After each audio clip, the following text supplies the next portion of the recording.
Good evening, Nick. It's Monday, September 1st, and how's it going?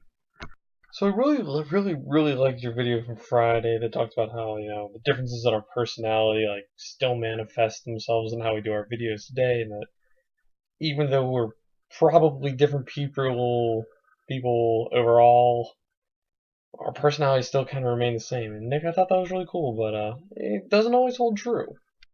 Yeah, I really do like a good, well organized, thoughtful kind of approach to the way I like to construct an argument, the way I even like to have my normal conversations flow. But sometimes I really just like to fly by the seat of my pants, and that's kind of what I'm doing today.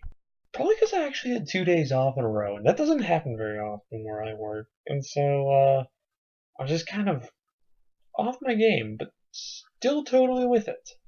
But as much as I'd love for this video to just be, free thinking and footloose.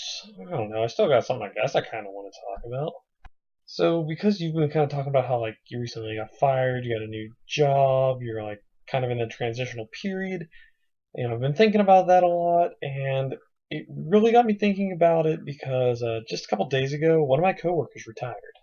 So she'd been with the company for 21 years. Everybody really loved her. Everybody called her Ma. She was absolutely wonderful. And so, everybody got together. We got her presents during break. We brought her cake. It was just a really, really thoughtful and wonderful affair. And there was crying. I mean, I guess I only cried a little bit because I didn't know her that long. But there was crying from everyone. It was really sad to see her go. We were happy that she was finally done, that she finally got there. But at the same time, it was really sad. But Nick, the fact that she was leaving to me was probably not the saddest thing. Nick, the saddest part was what happened after. After we had done our celebration, after we had eaten our cake, we all just went back to work.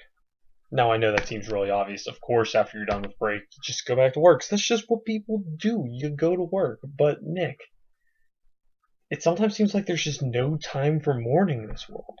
Nick, thousands of people have probably died today, most of them that I will never, ever remotely hear about.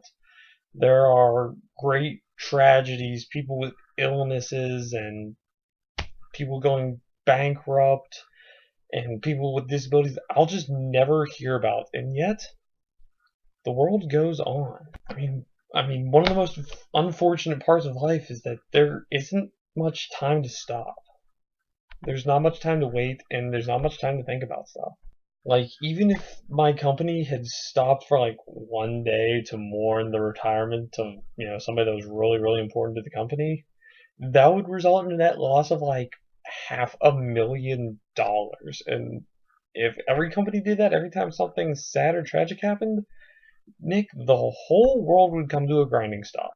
And really, Nick, that's what humans are. We endure, we move on. There's 800,000,000, I don't know, I don't actually have a number for it because there's not a number for it, it's just way too many reasons that we could give up and that we could stop. So the same thing that makes it sad is what makes it happy. We fight on, we move forward, we make great big things, and anytime those things break, we keep going. Humans really are cool, Nick. Even the sad parts of us.